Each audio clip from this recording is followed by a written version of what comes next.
Ash Persian Black Queen with MadFlavor TV. I'm here with the executive producer of the Chronicles of No Limit Records, Randy Ferrell. So, just jumping right into it, what direction were you going with this? Where did you want the message to be said? What did you want it to say? Well, I think my direction from the beginning, like with every project, I wanted to come in and learn who Master P is and learn what No Limit Records is. And so that's how I approached it from the beginning. From the first moment I met him, it was kind of a test, gain his trust. And I think the steps are always the same. But what I wanted to do is I wanted to really find out who he is as a man and what he wanted to do with his record label and tell his story. And I think the overall message is one of positivity. That positivity and having direction in life can get you out of a lot of situations that typically people don't get out of. That's good. When I actually spoke to him before the premiere of the Chronicles, he was really open. So whatever you did must have worked, because he literally was just so open and ready to just lay it all out there, just speak his truth. And I think that's a hard job to get a man to do when he's, very secluded and to himself. So what was the tactic behind it? Where was the ideas? How did you get him to really break it down the way he did? Well, I think with P, one of the things that you have to do is just listen. I think if you're willing to listen, I think he will eventually get to the place, because I think at heart he's a teacher. I think he wants to let everyone know the life lessons he's been through. Mm-hmm. And so I was willing to listen and not try to inject my own spin on things. I wanted to come in and learn what this man had to say. And I think, over time, we worked on this project closely together for more than 6 months. So I think over time we developed that rapport and that trust. So how do you defer this project from some of the other projects that you've done? It's definitely a beast of a different nature. I worked on the first season of Chronicles, which was Death Row.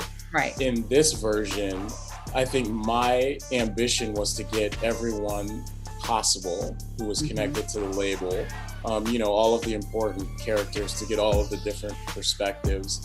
And so that made it different. And also the city of New Orleans makes everything different. I lived there for 2 years, so I have, close personal experience with the city. Mm-hmm. And, New Orleans in and of itself is a character in this documentary. New Orleans is a special place, and there are special people there, very, very loving, great people there. And so I think that's what makes it different.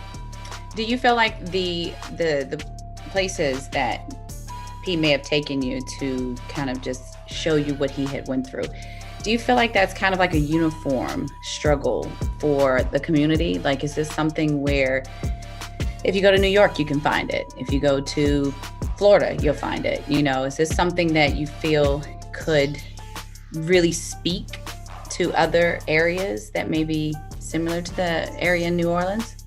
Absolutely. I think New Orleans is somewhat unique, but I don't think the experience of growing up in poverty and not knowing where your next meal comes from and trying to figure out how to get out of that, I think that is a universal story. Unfortunately, I wish that wasn't the case, but that's a universal story. Yeah. So when you actually looked at it, you felt like it was almost uniform to other areas and children that could actually hear the message here and say, hey, you can get out of this. Did you find yourself in your projects really, well, did you agree with that? I'm sorry.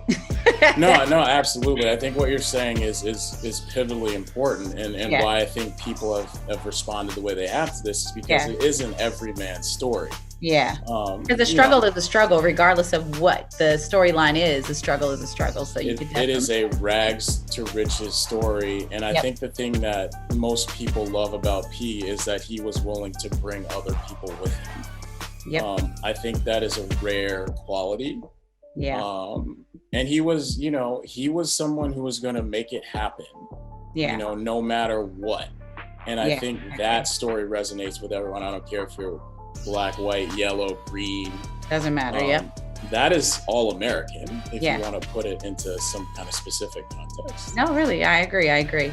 Do you find yourself getting very involved with your projects to where you almost mentally take yourself into this personal, in touched and in tune with the character's place of, hey, wait a minute, that wasn't real. This isn't real. Like, this is a new time. Like, do you feel that you go through that a lot? Oh, absolutely. I think I immerse myself completely. I mean, you have to immerse yourself. So that means listening to just about every No Limit song ever created. It means, you know, going through and listening to old interviews. I think you really get to see a person evolve over time. I mean, we went back so far into P's life.